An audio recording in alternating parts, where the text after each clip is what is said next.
Hey, welcome back to my channel. This is Become Successful with your host, me, Osho. If you're new to this channel, kindly subscribe. If you subscribe, smash the notification bell to get notified of new release. And also, please do not forget to share this video, like the content of this video, and also always drop comments so I know how you feel. On this episode, I bring to you another important personality in person of Denzel Washington. Denzel Washington was born on December 28th of 1954, and he was born in New York, in the United States of America. Um, he's an American actor, director, and producer par excellence. Known for his performances on the screen and stage, he has been described as an actor who configured the concept of classic movie stardom, associated with characters defined by their grace, dignity, humanity, and inner strength. Without no further ado, I bring to you the top 10 success tips by Denzel Washington.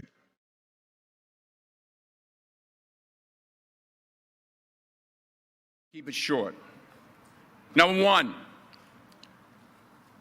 put God first. Put God first in everything you do. Everything that you think you see in me, everything that I've accomplished, everything that you think I have, and I have a few things, everything that I have is by the grace of God. Understand that. It's a gift. 40 years ago, March 27th, 1975, it was 40 years ago, just this past March, I was flunking out of college. I had a 1.7 grade point average. I hope none of you can relate. I had a 1.7 grade point average. I was sitting in my mother's beauty shop. They still call it beauty shops now? What they call it now? Yeah, I was sitting in the beauty parlor. I was sitting in my mother's beauty parlor, and I'm looking in the mirror, and I see behind me this woman under the dryer. And every time she looked up, every time I looked up, she was looking at me, just looking me in the eye. And I didn't know who she was, and I said, she said, somebody give me a pen, give me a pencil, I have a prophecy. March 27, 1975, she said, boy, you are gonna travel the world and speak to millions of people. Now mind you, I was flunked out of college. I'm thinking about joining the army. I didn't know what I was gonna do, and she's telling me I'm gonna travel the world and speak to millions of people. Well, I have traveled the world, and I have spoke to millions of people. But that's not the most important thing, the success that I had. The most important thing is that what she taught me and what she told me that day has stayed with me since. I've been protected, I've been directed, I've been corrected. I've kept God in my life, and it's kept me humble. I didn't always stick with him, but he always stuck with me. So stick with him in everything you do. If you think you want to do what you think I've done, then do what I've done and stick with God. Number two, fail big. That's right. Fail big. Today is the beginning of the rest of your life, and it can be very frightening. It's a new world out there. It's a mean world out there, and you only live once. So do what you feel passionate about. Take chances professionally. Don't be afraid to fail. There's an old IQ test, was 9 dots, and you had to draw 5 lines with a pencil within these 9 dots without lifting the pencil. The only way to do it was to go outside the box. So don't be afraid to go outside the box. Don't be afraid to think outside the box. Don't be afraid to fail big, to dream big. But remember, dreams without goals are just dreams, and they ultimately fuel disappointment. So have dreams, but have goals, life goals, yearly goals, monthly goals, daily goals. I try to give myself a goal every day. Sometimes it's just to not curse somebody out. Simple goals, but have goals. And understand that to achieve these goals, you must apply discipline and consistency. In order to achieve your goals, you must apply discipline, which you have already done, and consistency every day, not just on Tuesday and miss a few days. You have to work at it every day. You have to plan every day. You've heard the saying, we don't plan to fail, we fail to plan. Hard work works. Working really hard is what successful people do. And in this text, tweet, twerk world that you've grown up in, remember, just because you're doing a lot more doesn't mean you're getting a lot more done. Remember that. Just because you're doing a lot more doesn't mean you're getting a lot more done.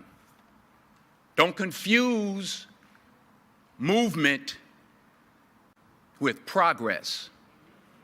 My mother told me, she said, yeah, because you can run in place all the time and never get anywhere. So continue to strive, continue to have goals, continue to progress.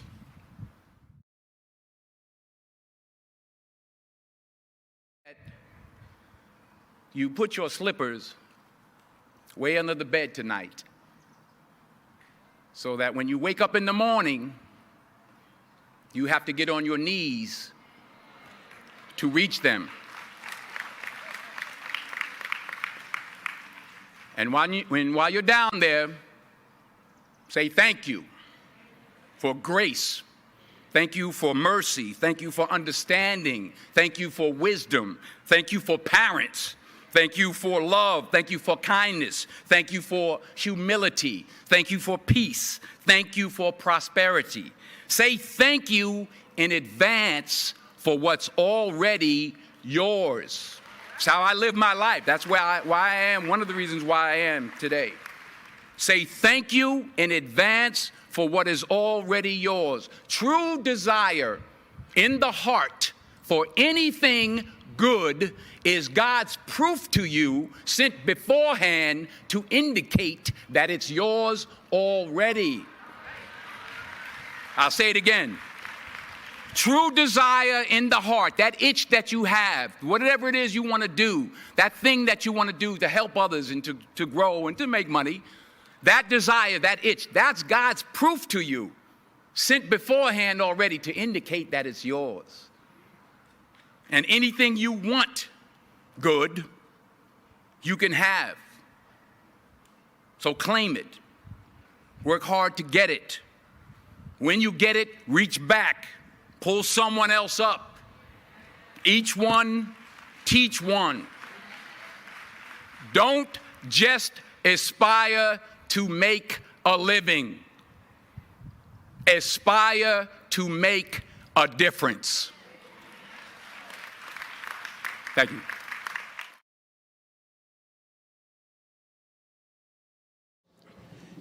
You will fail at some point in your life. Accept it. You will lose. You will embarrass yourself. You will suck at something.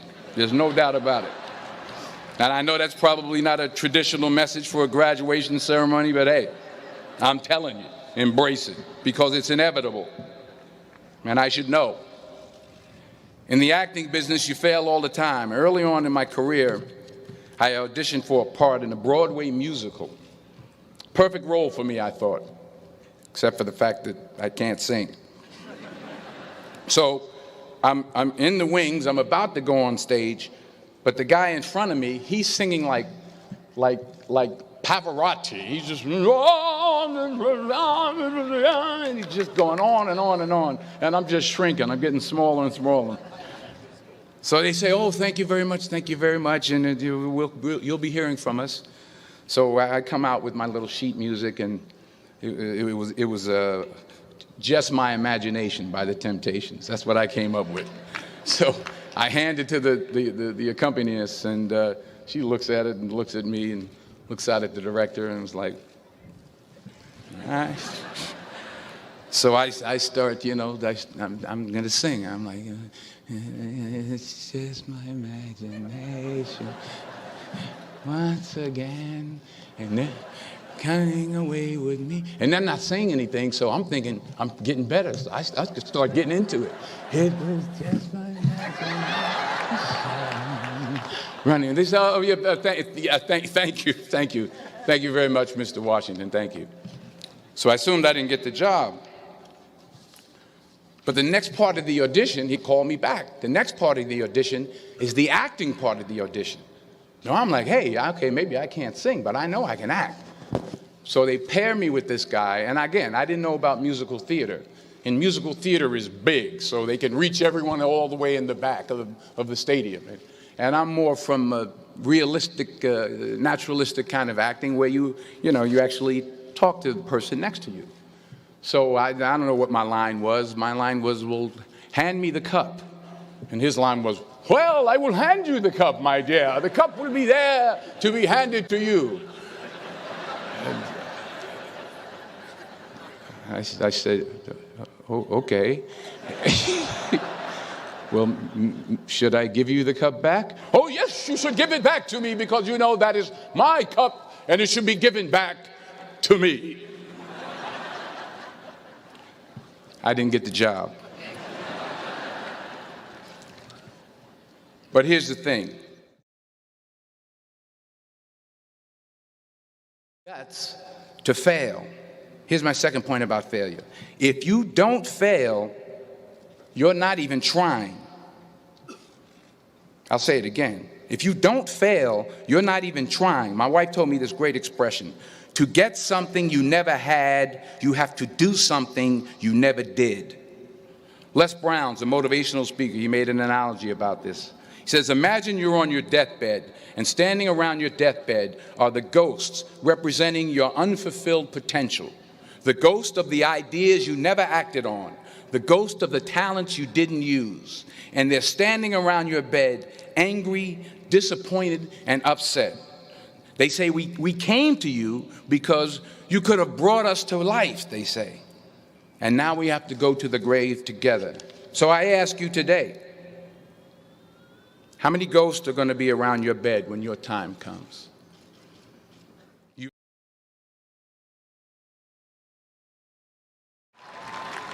So the question is, what are you going to do with what you have? I'm not talking about how much you have. Some of you are business majors, some of you are theologians, nurses, sociologists, some of you have money, some of you have patience, some of you have kindness, some of you have love, some of you have the gift of long suffering, whatever it is, whatever your gift is. What are you going to do with what you have? All right, now here's my last point about failure.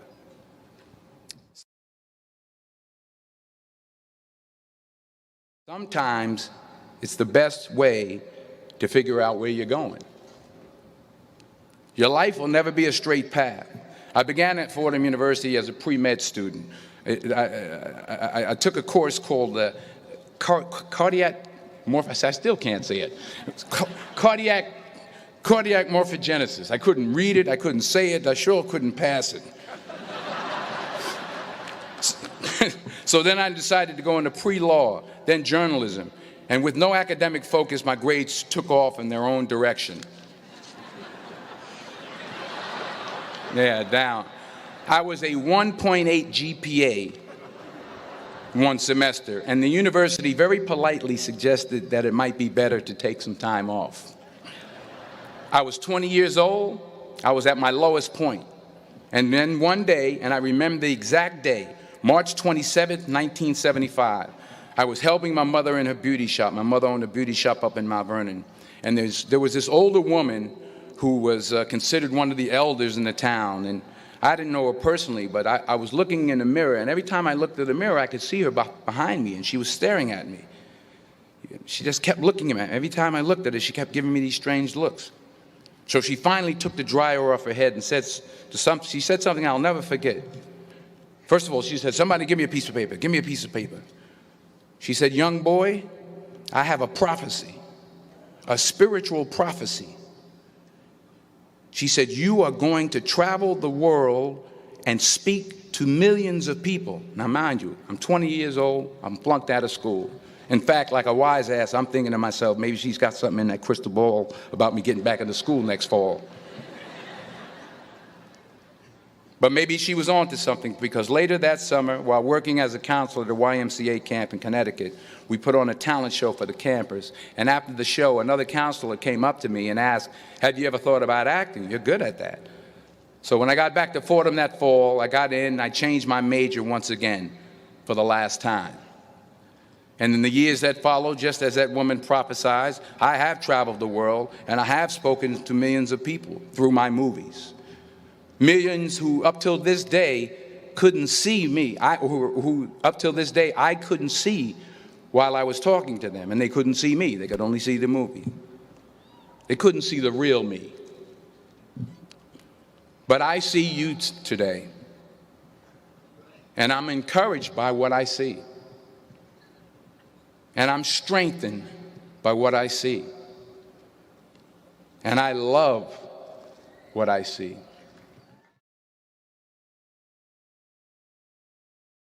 In the course of the film, the character I play begins to take small steps, small risks. He very, very, very slowly begins to overcome his fears. And I feel ultimately his heart becomes flooded with love. And I can't think of a better message as we send you off today. To not only take risks, but to be open to life, to accept new views, and to be open to new opinions, to be willing to speak at a commencement at one of the best universities in the country, even though you're scared stiff. While it may be frightening, it will also be rewarding. Because the chances you take, the people you meet, the people you love, the faith that you have, that's what's going to define you. So members of the class of 2011, this is your mission. When you leave the friendly confines of Philly, never be discouraged, never hold back, give everything you got. And when you fall throughout life, and maybe even tonight after a few many glasses of champagne, remember this: fall forward. Congratulations. I love you. God bless you. I respect you. Hey, welcome back. I hope you enjoyed this episode of Become Successful.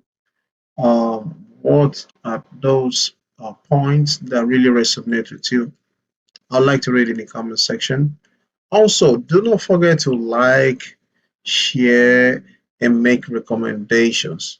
If you're watching this on Facebook, kindly click on the heart button so that Facebook can recommend it to other people.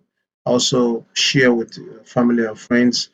And if you're new to this channel on YouTube, subscribe. On Facebook, you can follow me so you can get notified of any new videos or episodes. And I will see you on the next episode. Peace.